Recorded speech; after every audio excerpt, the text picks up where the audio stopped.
Hello, I'm back with another video. I If you wonder why I'm uploading so much, it's really because I am back at uni, or like my semester started again. And right now we really don't have many classes for some reason. We have more group works and it's the beginning of semester, so I can still chill a little bit. And so instead of doing my stuff, I start my laptop and I procrastinate by doing those videos. And yeah, so I got a question by Kenneth. I'm not sure if it's he, her, they, them. I don't know, let me know. About like burning out and overworking. And I think it's a very, very, very difficult topic, and it's very hard to give tips simply because you usually have to know about like the situation, what work is it, and like for me it kind of sounded like a home office, or is it at the office where you cannot get yourself at work, or is it even uni? I don't know, but I can relate with both a little bit. So with uni, that's what I have most experience at. But last semester was really hell, because not hell, but it was very, very, very intense because I was doing part-time work and part-time study, which I'm continuing now. But instead of really part-time studying, it was nearly a full-time in terms of credits, and we had a lot of modules for it being part-time. Like I worked 60%, which is 3 days a week, and I have a hobby and a relationship, and I studied and usually full-time is 30 ECTS, and I had 27, so it was really a lot. And so sometimes I just really had breakdowns and it was very, very intense. But what I noticed, because before that I usually worked full time, I studied full time and had like a little part-time job, and it was a lot more chill. I had a lot of time for myself, so I barely overworked. But I had a constant bad conscience because I was just procrastinating all the time. And now last semester, I used all my time really intensely. So even now, I kind of feel like I'm in a slump because I have so much time at hand, and I'm like, what do I do with it when I'm not working? But so I had so many things to do, like whether it was from my hobby, from my work, from my school, from this, from that. I had really everything scheduled quite tightly.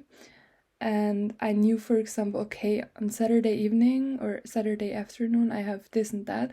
So I got 2 or a few hours in the morning to clean and to do this and that task for uni. And I just really, really pushed through. And for example, I used every train ride to do work. And whenever I was with my boyfriend, I completely really chilled and relaxed.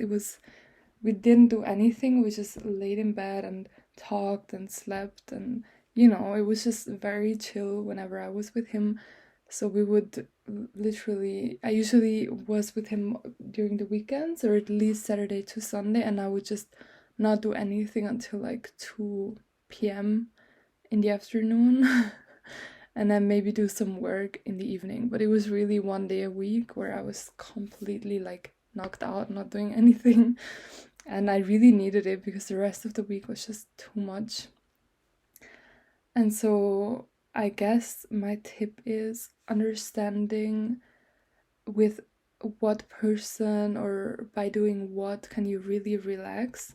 For me, even sometimes painting is really relaxing, but to be honest, being with my boyfriend is the most relaxing thing ever because he's also a very laid back person and we can just chill a lot, and it really is a great balance to my usually very busy and kind of stressful life.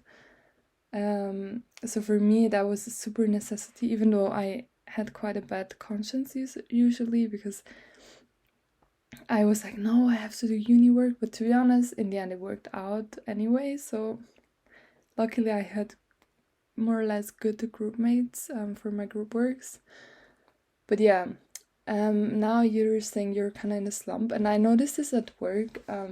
So in January, and beginning or like until the middle of February, we were so busy at work. It was so weird because they all said like, oh, in the beginning of the year, you can like nothing is happening. The clients won't be like there won't be a lot of client accessibility and not a lot of projects, blah blah blah. But to be honest, it was the complete opposite. A lot of preparations for this year's projects were happening, and I just was super busy at work.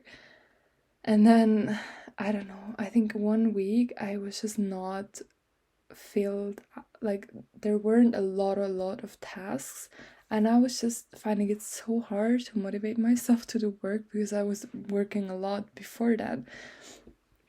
And so I felt very bad about it, but to be honest, it's simply very necessary to have weeks and days where you just don't do anything. And now also I got sick, so I think it was just a lot of like stress.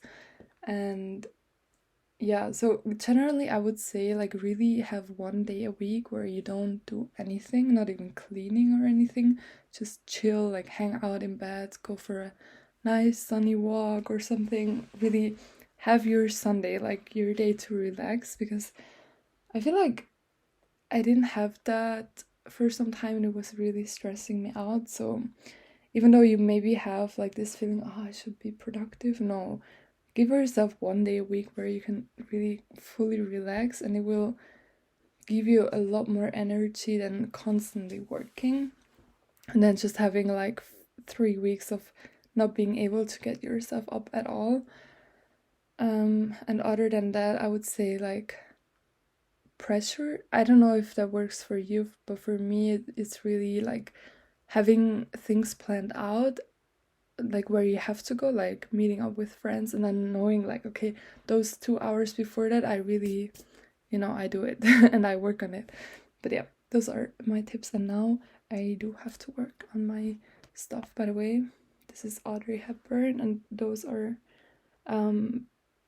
paintings I bought in London, if you ever wanted to know. And my wall, it's my child bedroom, like my bedroom at my home, but I painted it like a cloudy sky.